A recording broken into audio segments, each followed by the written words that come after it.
Gwrandwch ar y geiriau sydd i'w cael yn Eseia penod 55. Dwi'n darllen o'r hen gyfeithiad. O deuwch i'r dyfroedd, bob un y mae syched arno. Yr hwnnw does arian ganddo, deuwch, prynwch a bwytewch. Ie, deuwch, prynwch win a llaeth, heb arian ac heb werth. Paham y gweriwch arian am yr hyn i dydiw fara, a llafur am yr hyn i diw yn digoni. Gan wrando, gwrandewch arna fi, a bwytewch yr hyn sydd dda, ac ymhyfrydaid eich enaid mewn braster. Gogwyddwch eich clust a deuwch ataf, gwrandewch a bydd byw eich enaid. Am iawnaf gyfamod tragwyddol a chi, sef sicr drigareddau Dafydd. Weler rhoddai sef yn dyst i'r bobl ac yn flaenor ac yn athro i'r bobloedd. Wele cenedl ni dadweini a elwi, cenhedloedd ni thadweinau di a red atat, mwyn yr ardwyd y ddew ac oherwydd sanct Israel, canys e ath ogoneddodd. Ceisiwch yr ardwyd, tra galler ei gaelef, gelwch arno, tra fydd o'n agos. Gadawed y drygionus ei ffordd, a'r gŵr anwyr ei feddyliau, a dychweled at yr ardwyd, ac efe a gymer drigaredd arno, a dychwel at ein Duw ni, oherwydd efe a arbed yn helaeth. Canys nid fy meddyliau I yw eich meddyliau chi, ac nid eich ffyrdd chi yw fy ffyrdd I, medd yr ardwydd. Canys fel y mae y nefoedd yn uwch na'r ddeiar, felly hefyd yw fy ffyrdd I na'ch ffyrdd chi, a'n meddyliau I na'ch meddyliau chi. Canys fel y disgyn y glaw ar eira o'r nefoedd ac ni ddychwel yno, eithir dyfrha y ddeiar ac awnaidd I darddu a thyfu, fel yr rhoddo had i'r heiwr a bara i'r bwytawr, felly y bydd fy ngair, yr hwnna ddaw o'm genau, ni ddychwel ataf yn wag, eithir efe awna yr hynna fynwyf ac a lwydda yn y peth yr anfonau sef o'i blegid. Canys mewn llawenydd yr ewch allan, ac mewn hedd y charweinir, y mynyddoedd a'r bryniau a bloeddiant ganu o'ch blaen, holl goed y maes ac i'r andwylo. Yn lle draen y cyfyd ffinidwydd, yn lle mieri y cyfyd myrtswydd. A hyn fydd i'r ardwydd yn enw ac yn arwydd tragwyddol, yr hwn ni thorir ymaith. A dwi ddim di drysu, nag wedi cam ddarllan chwaith yr thema, teitl sydd i'r gynhadledd eleni. Dwi'n gwybod mai bywyd ydy'r thema hwnnw, ac mai bwyd sydd dan sylw yn y benod yma. Ond os a ddim bywyd heb bwyd, mae yna gyfeiriad yn y benod am Dduw yn rhoi bwyd I ni ac yn bywhau yn henaid ni oherwydd a thrwy hynny. Dyna sydd dan sylw yn y benod yma. Gwahoddiad mawr I wledd yr Efengyl. Yna sôn yma am ddŵr a gwyn a llaeth, dan teithion, braster ydy'r gair yn yr hen gyfeithiad, cig, stecs, digon o fwyd, digonedd o fwyd.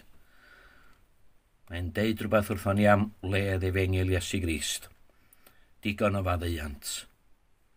Heddwch cydwybod wedi chlirio trwy'r gwaed. Gras, pob gras, bywyd, sy'n fywyd yn wir, ac sydd hefyd yn fywyd tragweddol, a mwy, o am wledd, pam yn y byd mawr y byddai unrhyw un yn marw o newyn, a'r bwyd yma, y wledd yma, wedi cael ei pharatoi ar yn cyfarni. Mae o ar y bwrdd, mae'n barod, oherwydd gwaith gorffenedig cyflawn yr Ardudwy Iesu Grist. Yn ei fywyd glân ac yn ei aberth iawnol yn darparu fel hyn ar yn cyfarni. A blesar ac yn fraint cadeud. Yr unig docyn, yr unig beth sydd ei angen mwyn medru mynd i'r wledd yma ydy newyn a syched. Da ni ddim yn gallu talu, da ni ddim yn gallu llafurio mwyn heiddi mynd i mewn, mae yna rybydd fel na yn y benod. Newyn a syched ydy'r unig beth sydd ei angen arnoch chi a fi. A mae yna wahoddiad. Dyma fo yn y benod sawl gwaith. Mae'r gwahoddiad yn cael ei estyn i ni. Deuwch, gwrandewch, gogwyddwch eich clust, dwi'n galw, medda Duw, a'r gair cyntaf yn y benod. O, deuwch. Plis dewch. Mae'n deud rhywbeth wrthon ni am yr hyn sydd yng nghalon pechaduriaid, yng nghalon Duw at bechaduriaid. Dewch. Plis dewch. Dyna wir ydy'n gweddi ni, a ddylia fod yn gweddi ni yr wythnos yma. Wrth bod ni yn gwrando ar bregethu yr Efengyl, bod ni'n clywed llais Duw yn siarad hefo ni. Mae Duw wedi ordeinio mai trwy ei air y mae o'n gwahodd. Wrth i ni weddio dros y gwaith plant a dros Emyr James fydd yn siarad hefo'r bobl ifanc yn ystod yr dyddiau nesaf yma. Ac wrth i ni feddwl am yr oedfaon gyda'r nos, mae angen i ni gydio yn y gair yna ar addewid yna yn yr unfed adnod 10 yn y benod. Mae'n dweud am yr eira a'r glaw yn syrthio a ddim yn dychwelyd, yn llwyddo yn y peth yr anfonau sef o'i blegyd. Felly y bydd fy ngair. Mae yna ddewid bod Duw yn gwybod sut i wneud ei waith, a dydy Duw ddim yn methu, bod o ddim yn ofer, bod o ddim yn methu gwneud ei waith. Gan yr Ardudwy Iesu Grist y mae geiriau y bywyd tragweddol.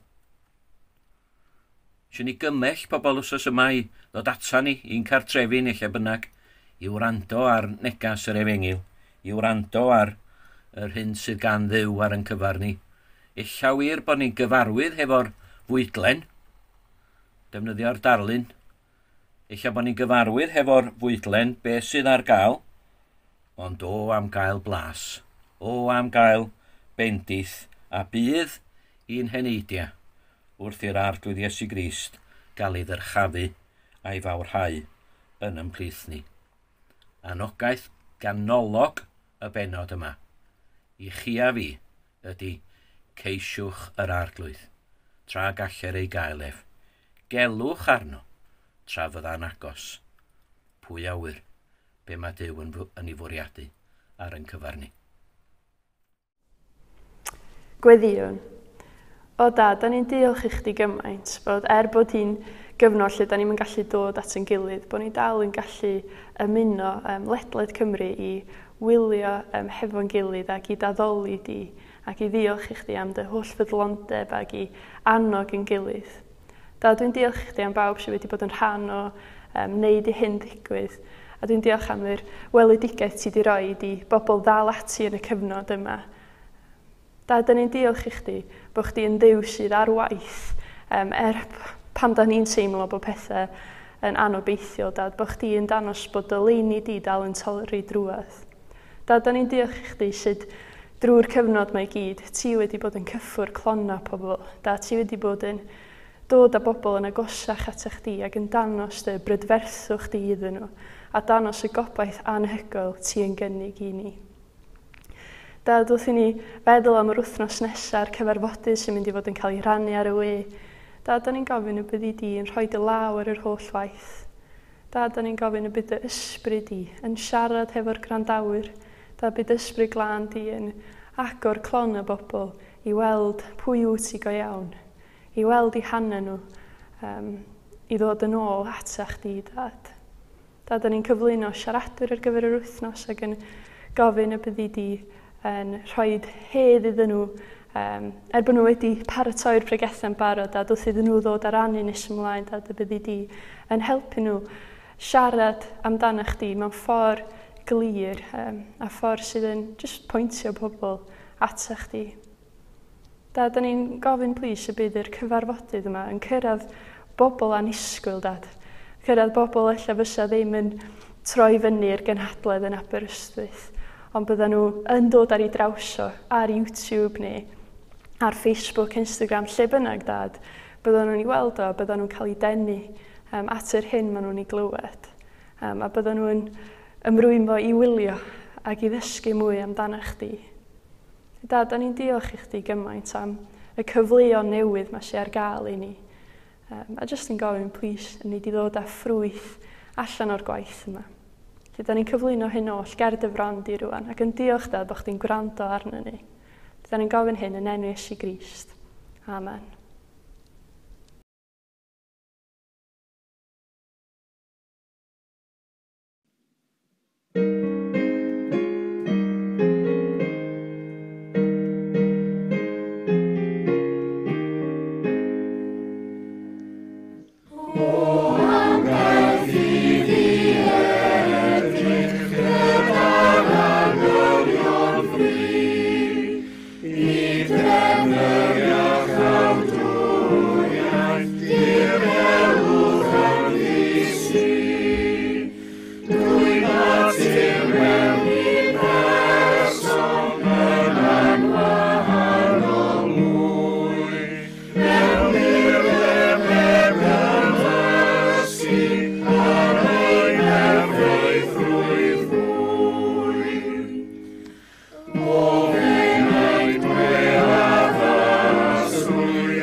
Dwi eisiau rhoi diweddariad bach i chi ar waith y mudiad.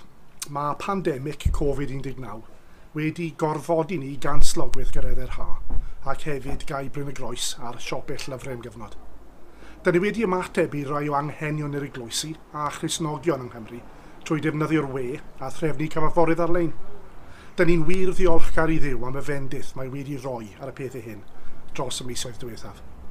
Yn edrych i'r dyfodol, dad hi ddim yn glir iawn pryd byddwn ni'n gallu ailgychwyn digwyddiadau fel y gynadleddau a'r gwersyllwydd. Hefyd, dydyn ni ddim yn gwybod pa mor barod bydd pobl i fynychu yn 2021. Mae hyn i gyd yn cael effaith ar ein cynllunio. Plis parhewch i weddio am ddwythineb i'r bwrdd rheoli i ni adnabod gwir anghenion yr eglwysi a Christnogion a chael y gallu i ymateb iddyn nhw mewn ffyrdd addas i'r dyfodol. Mwy na dim, gweddiwch os gwelwch yn dda am fendith Duw, achos heb hynny mae ein llafur yn ofer. Mae'r pandemig wedi cael effaith sylweddol ar sefyllfa ariannol y mudiad hefyd. Dyn ni wedi elwa o rai o gynlluniau'r Llywodraeth, a dyn ni'n ddiolchgar iawn i Dduw a'i bobl am y rhoddion dyn ni wedi derbyn. Dyn ni'n ymwybodol o bod llawer o Gristnogion yn rhoi yn ystod y gynhadledd i gefnogi'r gwaith, a'r cyfle yno ddim yn bodoli eleni. Os ydych chi eisiau rhoi yr haf yma, mae'r manylion ar sut i wneud hynny yma ac ar ein gwefan. Dyn ni'n gweddio i'r arglwydd agosau atom i gyd yn ystod y gynadledd ar-lein a thrwy'r flwyddyn sydd i ddod.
Marc, penod 4, adnod 21-32.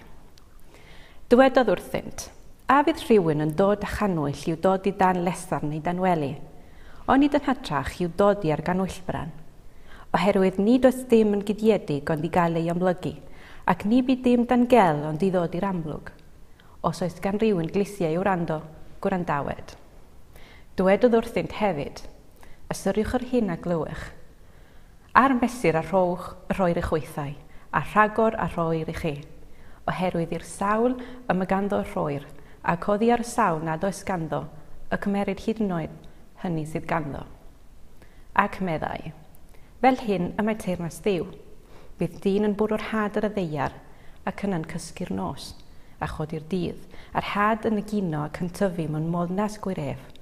Ohoni ei hun y mae'r ddeiar yn dwy'n ffrwyth, eginyn yn gyntaf, yna tywysen, yna i'r llawn yn y dywysen.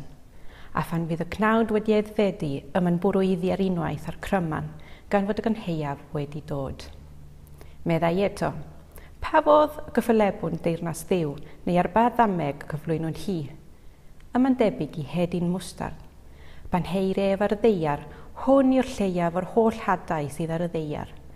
Ond wedi hau, yma'n tyfu ac yn mynd yn fwy na'r holl lysiau, ac yn dwy'n canhennau mor fawr nes bod adar yr awyr yn gallu nythu dan ei gysgod.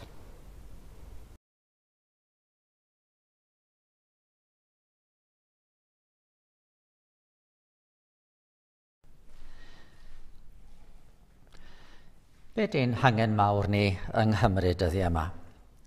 Bydd yr rhai'n dweud mae brechiad ar gyfer Covid-19 neu mwy o arian i'r gwasanaeth iechyd. Bydd eraill yn sôn am gynllun i wynebu Brexit. Eraill yn dweud wedyn be da ni angen ydy annibyniaeth i'n gwlad. Neu rhai eraill yn dweud na cael gwared ar Senedd yng Nghaerdydd sydd ei angen. Mae bob math o atebion yn cael eu cynnig i'r broblem. Ond pe byddwn ni'n gofyn y cwestiwn, beth sydd angen ar yr eglwysi yng Nghymru? I fydde pobl yn dod ag atebion gwahanol, mae'n siŵr, yn cynnig rhyw wahanol bethau. Ond mi credai, mae'r un ydy angen yr eglwysi ag angen yn gwlad ni. Heb ddibrisio dim ar yr hyn mae pobl yn ei wneud mewn meysydd eraill, angen ysbrydol ydy angen dyfnaf Cymru heddiw. Mae'r rhain dweud bod yna syched ysbrydol mawr yn gwlad ni ddweud y gwir. Mae pobl yn chwilio am rhywbeth, a'r cyfle felly i fedru gwneud rhywbeth yn fawr iawn. Ond i fyddwch chi dweud, meddai Iesu, 4 mis eto ac yna daw'r cynheuaf. Ond dyma fi'n dweud wrthych, codwch eich llyged ac edrychwch ar y meysydd, oherwydd maent yn wyn ac yn barod i'w cyneuafu. Ond mae eraill yn dweud, wel, ie, ond da ni'n trio pob math o bethau, a does dim llawer o ffrwyth i weld, dim llawer o droedigaethau y dyddi yma. Sut fedrwn ni ateb angen yn gwlad ni? Wel, mae'n siŵr bod y ffaith bod cymaint o bobl wedi bod yn gwrando ar bregethau a thystiolaethau ar y we yn ystod y cyfnod hwn yn dweud rhywbeth wrtho ni. A fel pobl Efengylaidd, a dyma ydy Cynhadledd, mudiad Efengylaidd, mae gynnon ni hireth am weld yr Efengyl yn cyrraedd mwy o bobl a phobl yn profi gras a chariad mewn gwirionedd. Ond sut fedrwn ni fod yn bobl obeithiol mewn cyfnod fel hyn? Os yna rhywbeth allberi ar y naill llaw yn bod ni ddim yn digaloni, ond ar y llaw arall bod ni ddim yn rhyw naif o optimistaidd. Sut bobl ddylen ni sydd yn credu'n yr arglwydd Iesu Grist ac yn dilyn yr arglwydd Iesu Grist fod ar adeg fel hyn? A dwi'n credu bod gan yr arglwydd Iesu rhywbeth sy'n calonogi ni a'n herio ni. Mae'r ddameg fach oedd yn y darlleniad yn gynharach o Efengyl Marc ar 4 bennod ac adnod 26 i 29. Mae y ddameg honno yn helpu ni efo'n persbectif. Meddai Iesu, fel hyn y mae teyrnas Dduw, bydd dyn yn bwrw had ar y ddeiar ac yn cysgu'r nos a chodi'r dydd a'r had yn egino ac yn tyfu mewn modd nas gwiref. Ohoni hun, mae'r ddeiar yn dwy'n ffrwyth, eginyn yn gyntaf, yna tywysen, yna yd llawn yn y dywysen. a phan fydd y cnwd wedi aeddfedu y mae'n bwrw iddi ar unwaith ar cryman gan fod y cynheuaf wedi dod. Mae'r ddameg hon yn dod yng nghanol pennod lle mae y gwaredwr yn sôn llawer am deyrnas Dduw. Da ni'n cychwyn efo dameg yr heiwr. Da ni'n gorffen efo dameg yr hedyn mwstard. Ond mae'r benod hefyd yn yn herio ni i beidio just meddwl am y damhegion fel rhyw storis neu eglurebau bach defnyddiol. A fydd rhywun yn dod â chanwyll i'w dodi dan Lester neu dan wely, meddai fo, ond yn hytrach i'w dodi ar gan hwyllbren. Felly, be da ni isio feddwl amdano fo fel pobl sydd â baich dros yn gwlad y dyddiau yma? A'r peth cyntaf amlwg ydy, mae yna had sydd angen i hau. Roedd yn Arglwydd yn aml yn defnyddio darluniau o fyd amaeth i wlad a mwy nag unwaith. Mae'n defnyddio darlun o had yn cael ei hau, a dyma chi ddarlun addas iawn.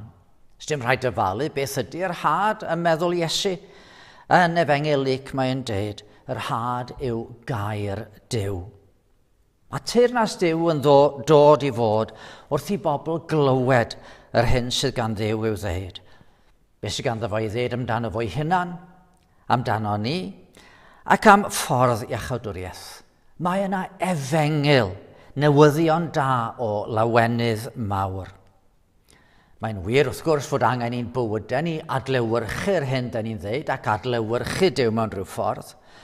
Ond yn gyson, da ni'n clywed trwy'r Beibl fod Duw am i'w bobl lefaru ac i eraill fedru deall y neges. Neges sy'n dod trwy eiriau. Pan welodd Eseia yr arglwydd yn y deml, yr hyn ddari o weiddi allan oedd nid gwae fi dwi mor hunanol, neu gwae fi mae bywyd rhywiol y genhedlaeth hon yn ofnadwy. Be ddydodd o oedd dyn a'i wefusau'n aflan ydw i fi, ac ymysg pobl a'i gwefusau'n aflan. A phan ddoth y seraff ato yn dwyn marworin o'r tân, fe rhoes i gyffwrdd am gennau, a dweud wele mae hwn wedi cyffwrdd âth ennau, symudwyd dyddrygioni a maddeuwyd dy bechod. Nid brenhinoedd anfonodd Duw i achub ei bobl, ond proffwydi. Ac yn y Testament Newydd, da ni'n clywed am gleddyf y gair, cleddyf gair Duw. Felly o feddwl am yr hyn mae Cymru angen yn y dydd ni, gallwn ddeud, beth bynnag di'r alwad am atebion gwleidyddol, economaidd, cymdeithasol ac yn y blaen. A diolch am bawb sy'n gweithio yn y meysydd hynny. Eto fe ddywedwn mae'r angen mawr Cymru ydy angen am i'r efengyl gael ei chyhoeddi ym mhob modd posib yn ein gwlad ni. Mae pobl angen clywed am yr haint sy'n llifo trwy'n gwithiennau, yn bod wedi gwrthryfela yn erbyn Duw sanctaidd sy'n arglwydd nef a deiar, a bod yr haint hwn yn arwain at farwolaeth dragwyddol. Ond wyneb yn wyneb â hyn, mae Duw ei hun nad yw yn ewyllysio i neb gael ei ddinistrio. Mae o wedi trefnu gwaredwr, a hwnnw wedi'n caru ni a dwyn yn drygioni ni i gyd ar ei gefn ei hun, gan wynebu'r canlyniadau ar y groes. Ac felly mae pawb yn cael ei galw i edifarhau a throi ato. Rwan, dwi'n gwybod bod hwnna'n grynhoad eithafol o'r newyddion da, ac fe fydd cyfle i glywed mwy yn ystod y gynhadledd hon am y cynllun rhyfeddol hwn. Ond pan mae Iesu'n sôn am yr had yn cael ei hau, mae'n deud wrtho ni sy'n credu ac yn galw'n hyn yn y ddisgyblion, i wneud y gwaith o ddeud wrth bobl, o rannu'r newyddion da. Trwy drigaredd Dyw'n rhoi ni'r dechnoleg, dyn ni wedi bod mor gyfarwydd ag o yn ystod y pandemig, gallwn ni ddeud fod miloedd ar filoedd o bregethau a defosiynau eraill wedi rhannu ar y we. Ond mae'r her yn dod i ni. Ydw i yn hau'r had yng nghymdogion i'r bobl dwi'n dod i cysylltiad a nhw. Neu, fel mae Iesu'n deud yn y benod yma, a fydd rhywun yn dod a chanwyll i'w dodi dan Lester neu dan wely, ond nid yn hytrach i'w dodi ar gan hwyllbren. A ni, sydd wedi edifarhau a gosod yn ffydd yn Iesu, ydy'r ganwyll i lywyrchu yn ein dydd ni. Ond yn ail, mae'r ddameg fach yma yn dysgu gostyngeidrwydd i ni. Mae'r ddameg yn deud rhywbeth wrthon ni ddylai wneud i ni oedi. Yn bod ni'n ceisio meddwl am y ffyrdd gorau o rannu'r newyddion da, eto, nid ni sy'n mynd i achub unrhyw un. Fel hyn y mae teyrnas Dduw, bydd dyn yn bwrw had ar y ddeiar, ac yna'n cysgu'r nos a chodi'r dydd, a'r had yn egino ac yn tyfu mewn modd na sgwyr ef. Nid ni sy'n llwyddo gwaith y deyrnas. Mae hynny'n dod trwy i Dduw i hybia. A mae hynny'n gallu bod yn beth anodd i ni i lyncu. Duw sy'n peri'r had dyfu, nid yn clyfrwch ni, nid yn ddifesgarwch ni, ond Duw. Un o'r profiadau anodd ar ein ei gael pan ddaru ni symud i Fangor i fyw, oedd gweld Steffan y mab yn stryglan chydig bach wrth fynd i'r ysgol. Cyn symud yma, oedden ni'n byw mewn pentre bach a roedd yr ysgol fach yn y pentre. Oedd na lawer o bethau rhagorol iawn am yr ysgol honno. Ond pan oedd hi'n dod at fynd trwy'r cwricwlwm, doedden nhw falle ddim yn gwthio y plant gormod. Ac yn yr ysgol honno, roedd Steffan yn cael y gwaith yn reit hawdd ac yn cael ein hawdd i fod ar flaen y dosbarth. Ond wedi symud i Fangor, doedd y pwyslais yn wahanol yn yr ysgolfan yma. A fe ffeindiodd i fod o'n nghanol rhai oedd wedi gwneud llawer mwy. Nid fodd y top dog ddim mwy. Ac oedd hynny chydig yn anodd efallai. Mae dysgu gostyngeidrwydd yn wers mae llawer ohono ni yn ei chael yn anodd mewn gwirionedd. Ond mae'n angen rheidiol yng ngwaith y deyrnas. Gadewch chi mi roi o fel hyn. Yn hawdd iawn i mi feddwl fy mod i llwyddo yn rhyfeddol yn ystod y misoedd hyn i ddefnyddio'r dechnoleg i rannu'r gair. Mae'r ffigurau yn dangos fod miloedd o viewings wedi bod fyny ar y we. Ond di'r dechnoleg yma yn ddim. Di'n gallu fi i feddwl am eglurebau neu am adroddion da. Diolch yn mynd i newid calon unrhyw un. Ond i bai fod Duw, yr ysbryd glân a'r waith. Mae yna hanes am Thomas Charles Edwards. Oedd o yn un o gewri'r genedl nôl ar ddiwedd y 4th ganrif ar 15. Ac oedd o wedi astudio yn Rhydychen ac yn ei eiriau hun. Yr oeddwn ni ar y pryd yn yr athrofa yn astudio pethau mawrion. Ond nid oeddwn erioed wedi sylweddoli'n wirioneddau byw yn fy mhrofiad. Gwyddwn am brofion Butler o blaid sefyllfa dyfodol ac evidences peli o blaid Cristnogaeth. Ond dyma ddau ddyn syml o Sir Aberteifi'n dyfod i'r Bala yn pregethu Iesu Grist yn syml ac yn ddirodres, heb lawer o ddisg na dawn ganddynt. Ond yr oedd ganddynt fwy. Fe ddaeth tragwyddoldeb i'r oedfa. Fe ddaeth y nefoedd i'r lle. Yr oedd llond y capel o dragwyddoldeb, llond y capel o'r nefoedd, llond y capel o Dduw. Yr oedd y lle'n ofnadwy. Nid oedd ar neb ddim eisiau mwy o ddadleuon Butler nag evidences peli. Yr oeddwn o'r blaen yr yw dalp o ddamnedigaeth, ond fe eithym yn yr oedfa yn greadur newydd. Doedd disg Thomas Charles Edwards ddim rhoi tamed o fantais iddo fo, oherwydd nid ffordd i ni fedru dringo at y Dduw ydy'r Efengyl, ond Duw yn ei drigaredd yn estyn i lawr at bechaduriad di-olwg. A da ni'n gorfod dysgu hynny. Dych chi'n meddwl am rhywun fel yr apostol Paul fedre fod wedi ymffrostio'n yr holl eglwysir oedd o wedi sefydlu a rhai oedd wedi dod i gredu trwy bregethu fo. Apostol y cenhedloedd, ond be mae e'n ddeud am ei waith? Pan ei un yn dweud yr oedd fi'n perthyn i Paul ac un arall minnau i blaid Apollos, ond nid dynol ydych. Beth yn yw Apollos neu beth yw Paul? dim ond gweision y deithoch chi gredu trwyddynt, a phob un yn cyflawni'r gorchwyl a gafodd gan yr arglwydd. Mae fi a blanodd a Polos oedd y fyrhaodd, ond Duw oedd yn rhoi'r tyfiant. Dydy'r hwn sy'n planu'n ddim, na'r sawl sy'n dyfrhau, ond Duw rhoddwr y tyfiant. Da ni'n gorfod dysgu, mae nid ni sy'n mynd i achub Cymru. Ond wedyn, mae'r ddameg yma'n rhoi gobaith i ni. Drychwch ar yr hanes dwi newydd adrodd, nid o safbwynt Thomas Charles Edwards, ond o safbwynt Dafydd Morgan Cwm Ystwyth. Fo oedd y pregethwr yn y cyfarfod yna, lle newidiwyd bywyd T.C. Edwards. Pwy oedd Dafydd Morgan? Rhyw begethwr cefn gwlad, di-addysg. A dyma fo yn y Bala lle oedd coleg hyfforddi gweinidogion. Oedd na fyfyrwyr ac athrawon dysgedig, oedd rhai o bregethwyr mwyaf Cymru yno yn gwrando arno fo. A be fedre fo wneud i gyffwrdd meddyliau ac agor calonau rhai felly?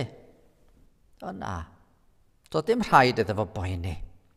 Oherwydd nid i gyfrifoldeb oedd newid calonau.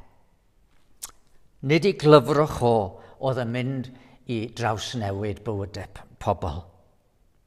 Fel hyn y mae teyrnas Duw, bydd dyn yn bwrw'r had ar y ddaear, ac yna'n cysgu'r nos a chodi'r dydd, a'r had yn egino ac yn tyfu mewn modd na sgwyr ef. Chi'n gweld? Duw sy'n rhoi'r cynnydd, a mae hynny'n rhoi gobaith i ni. Pam fod Iesu'n defnyddio damhegion oedd yn sôn am hau y had? Oherwydd fod Duw yn addo ffrwyth. Mae yna arglwydd y cynheuaf, a mae hwnnw wedi rhoi addewidion hyfryd i godi'n gobeithion a'n disgwyliadau. Fel y mae'r glaw ar eir a'n disgyn o'r nefoedd a heb ddychwelyd yno nes dyfrhau'r ddeiar a gwneud iddi darddu a ffrwythloni a rhoi had i'w hau a bara i'w fwyta. Felly mae fy ngair sy'n dod o'm gennau.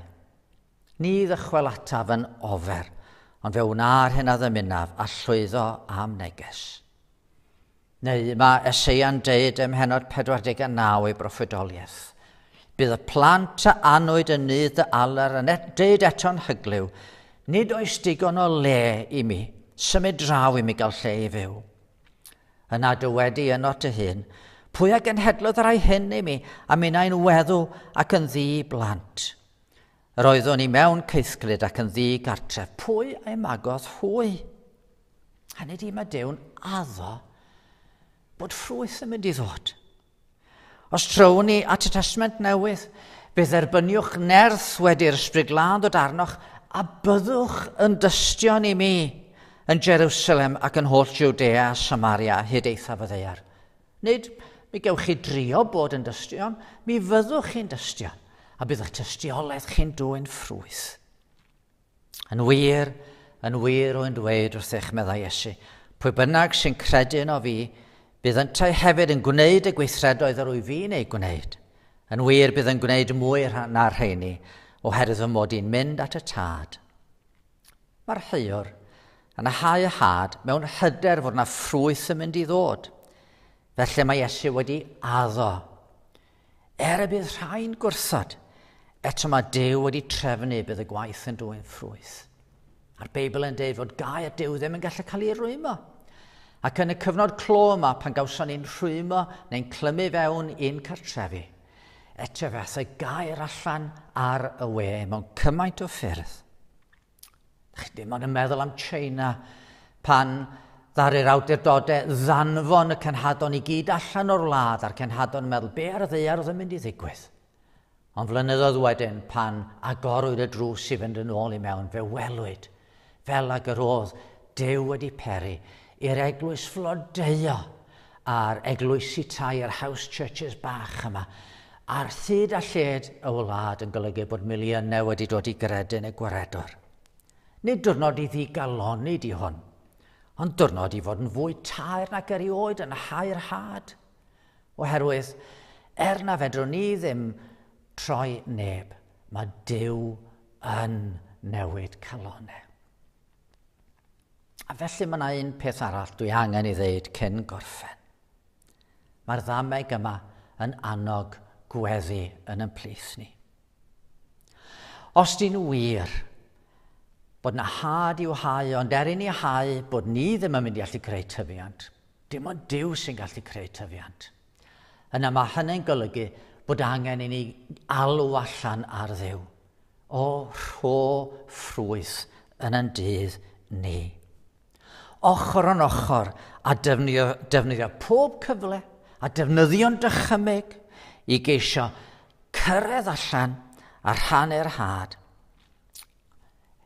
Nid yn unig defnyddio'r dechnoleg newydd, ond hefyd yr hen dechnoleg o siarad efo'n cymdogion, o rannu tract, o wahodd rhywun I gyfarfod.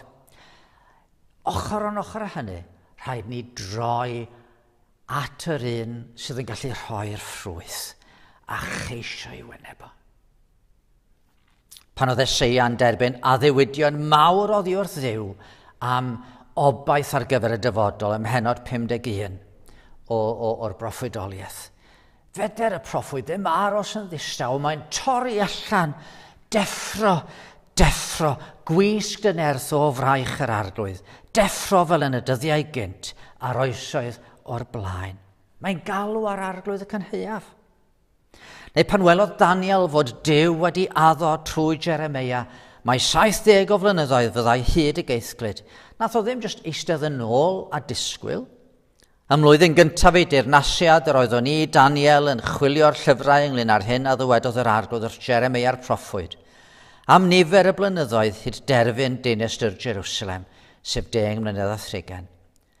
Yna troes at yr arglwydd mewn gweddi daer ac ymbil, gydag ympryd a sachlian a lludw. Mae gweddiau'r saint yn mynd ochr yn ochr a gwaith yr arglwydd. Ac edrychwch ar hanes yr eglwys am I welwch hyn. Diwygiad bedd gelert yn cychwyn efo plant yn mynd o'r neilltu a gweddio y bydde Duw yn ei ras yn symud. Neu chi'n meddwl am rhywun fel Griffith Jones Llanddowror yn gweld cyflwr triennus yn gwlad ni, ac yn galw I deulu a'i ffrindiau ynghyd I weddio yn arbennig am fendith. Pa flwyddyn nath o hynny? 1735. Ac yn 1735, wrth iddyn nhw weddio, ychydig I ffwrdd yn Llangeitho dyma Duw'n cymryd gafel yn Daniel Rowland. Ac yna, ychydig filltiroedd pellach I ffwrdd yn Rhebeca, dyma Duw'n cymryd gafel yn Hywel Harris, a'r wlad yn cael ei thraws newid. Hebo fi, ni allwch I wneithur dim meddai Iesu. A felly mae rhaid I ni geisio o ddifri mewn gweddi. Ie, hyd yn oed mewn ympryd I geisio ffrwyth gan arglwydd y cynheuaf. Gadwch I fynd nôl at y cwestiwn nes I holi ar ddechrau'r neges. Be di angen mwyaf yn gwlad ni? Mi credai mae'r ateb i'r cwestiwn hwnnw ydy yn bod ni sy'n Gristnogion Efengylaidd, bod ni'n edifarhau am yn methiant I fod o goleuni ddylen I fod, yn bod ni'n mynd ar yngluniau I geisio ffrwyth gan yr un fedr ei roi. A mae'r angen yn dair yr wythnos yma. Nos Yfory, nos Fawrth, nos Fercher fydd yr Efengil yn cael ei chyhoeddi'n glir gan weision yr arglwydd. A wedyn wrth I ni weddio bod ni yn mynd ati mewn ffydd I ddeud wrth fyd colledig am yr unig waredwr all ateb ei hangen. Oherwydd mae'r had yn tyfu mewn modd na sgwyddo ni gogoniant i'r arglwydd. Amen.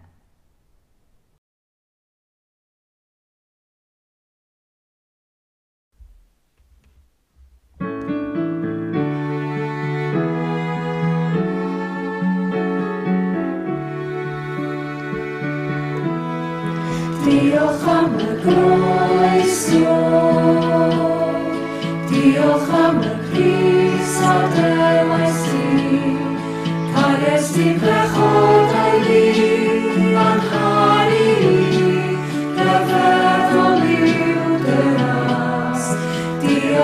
dy gariad, diolch am dy ddwyl o ryw, yn dy waith fe olches ti, cofleidiau ti, a ddadau ti a thras, teilwng niw yr oen, ar ei orsedd fydd ddigolion coronw'n di, a'r holl coronau'n lli. Dychafliad i giw, Iesu gwir am Duw, anwylid yn nefoedd aeth i'r groes, teilwng niw yr oen, teilwng niw yr oen. Diolch am y groeso, diolch am y pris a derbais ti, cares ni'n pechodau ni, a caru ni, rhyfeddol yw dy nas. Diolch am dy gariad,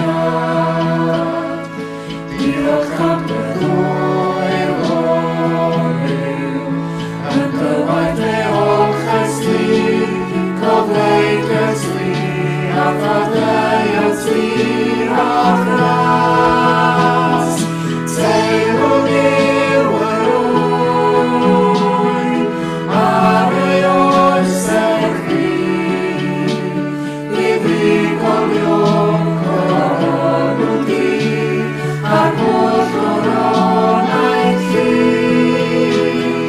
Dychafliad i giw, Iesu gwir am Duw, anwylid yn nefoedd aeth i'r groes, teilwng niw yr oen, teilwng niw yr oen.